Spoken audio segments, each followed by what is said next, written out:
You're working out, you're eating well, you're doing all the right things, and you saw results initially and you were super excited. But now you've hit a plateau and you're not exactly sure why. This is something that I see a lot with my clients. It's usually at this point that they come to me. So I'm very familiar spotting out those common mistakes and common practices that can cause people to plateau before they achieve their goal. And what's interesting, it's not usually a really big, glaring, obvious thing that's holding most people back from achieving their goal, but they're pretty small little tweaks. And when we make those tweaks and they're done consistently, they're able to completely break through their plateau and achieve their goals. So today I wanted to share 5 of those really common mistakes that could be causing a weight loss plateau at this point in your journey, as well as the quick hacks to help you break through that plateau.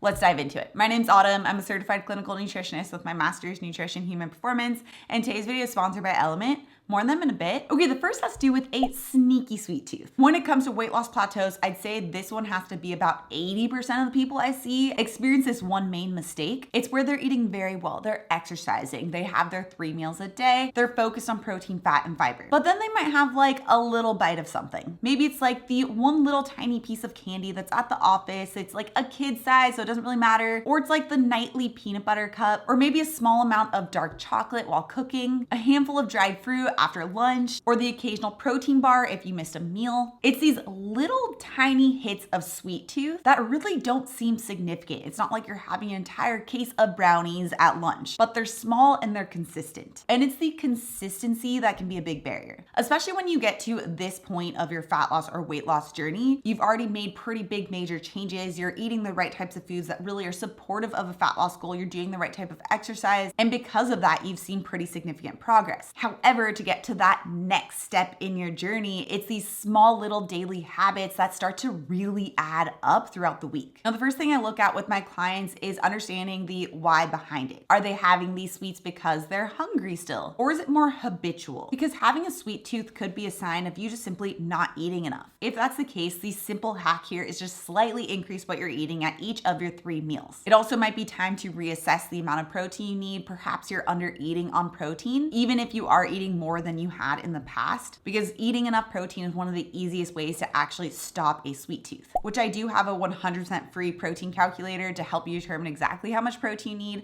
I'll have it linked down description below if you want to check it out. It's based on factors like your height, your weight, your goals, as well as your activity level to give you a more precise idea of how much protein you should be eating. But if you are somebody where you've double checked, you know you're eating enough protein, then it could just be more of a sugar addiction. In this circumstance, the best tool is to have a clean slate. This means removing all forms of added sugar for at least 7 days, because our body gets used to the flavor of sweetness in a similar way we get used to caffeine. Those who drink coffee know that if you have 1 cup of coffee for a while, it did fine and you're able to get the benefits, but then after a while you needed to have a 2nd cup of coffee to get the same benefits. And the cycle can continue until you're drinking like a full pot of coffee. The same thing happens with our sweet taste buds too. The more often, the more consistently that we're having these really sweet flavors, the more that we need to have of it to get the same result. So having that 7-day clean slate helps to get rid of and reset those sugar cravings, so you don't need to have it after every meal. There's definitely a time and place for having treats or treat meals. However, when you're stuck in the cycle of a sneaky sweet tooth, it's really important to first get that clean slate. Which I also have a 7-day detox program that my community absolutely loves, especially for addressing their sweet tooth.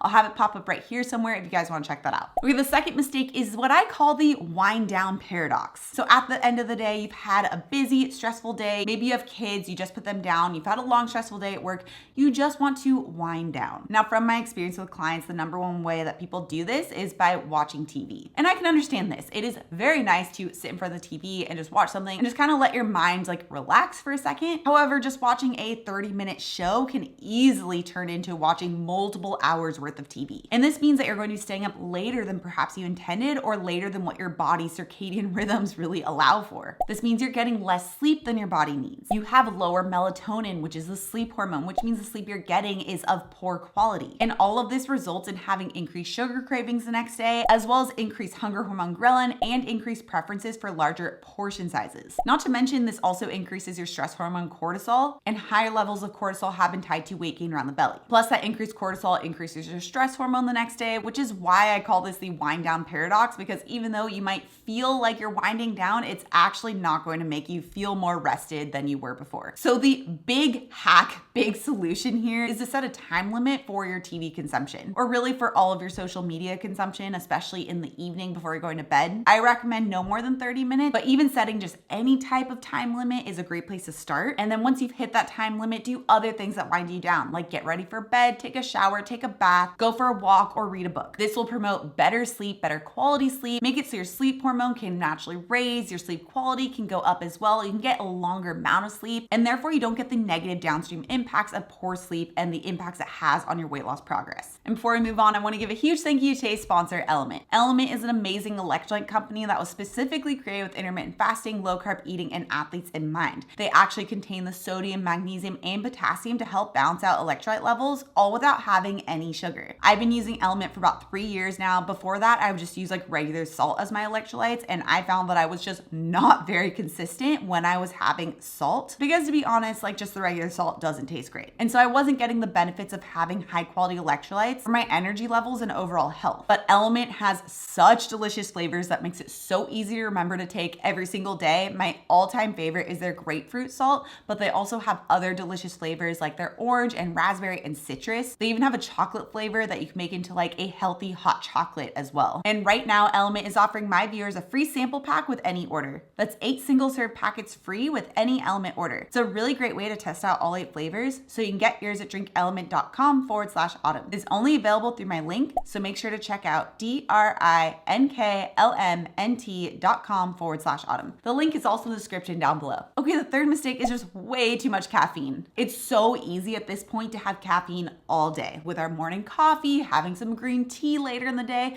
maybe having a second coffee and like a cappuccino in the afternoon, and then having chocolate as a dessert. Now, there's definitely some benefits to having a little bit of caffeine, especially with our cognition, our mental clarity, and athletic performance. But too much coffee can also make our cortisol go up. And cortisol being higher isn't always a bad thing. We actually want higher cortisol levels in the morning. If you have low cortisol levels in the morning, then you would feel really lethargic, you'd feel tired, you wouldn't be able to get up and start your day. But what we want is to have this peak of cortisol in the morning and then to have it naturally dip down throughout the day. As it naturally dips down, this allows our melatonin hormone to go up, which is our sleep hormone, so we can get that deep high quality sleep. And as we know, that deep high quality sleep is so important for weight loss and fat loss and overall health. Now, everyone is going to have a different caffeine tolerance. It comes down to how quickly each person's liver breaks down caffeine. Like for example, I'm definitely a slow metabolizer. I can only have a small amount of coffee and have it first thing in the morning. Other people are like average and some people are fast metabolizers. But I always like to err on the side of slightly lower caffeine. That way you can still get some of the benefits of the caffeine, but not the negative impacts. So sticking to no more than 1 to 2 cups of coffee or a caffeinated drink, and specifically having it in the morning when our cortisol levels are supposed to be higher. That way, regardless of your caffeine tolerance, your body can process it before you go to bed. Okay, the fourth mistake is the protein problem. Now, it is pretty well known at this point that we need to have a higher amount of protein, especially to actually achieve a fat loss specific goal. When we have lower amounts of protein, it can cause our body to start to lose weight from our muscles as well. In fact, this can be as high as 30% of our weight loss coming from our muscles. So even though you're losing weight, you're actually also losing muscle and losing less of that weight from fat, which means it's not going to have the best body composition visual results because you're actually not losing very much fat, but also you're drastically slowing your metabolism and making it even harder to maintain that weight loss progress and make it easier to regain that weight. So a lot of people know this, especially if you're watching my channel, but also a lot of people think they're consuming way more protein than they actually are. One study showed that you need about 1.2 grams per kilogram of body weight in order to not lose muscle while losing weight. But depending on your activity level or even just your bio-individuality, you could need a lot more. And on the upper end, this could be like 1.6 grams per kilograms of body weight. Now, as I mentioned, this calculation can be a bit confusing, so I will have that free protein calculator of mine linked down description below, because actually understanding how much protein needed in a day is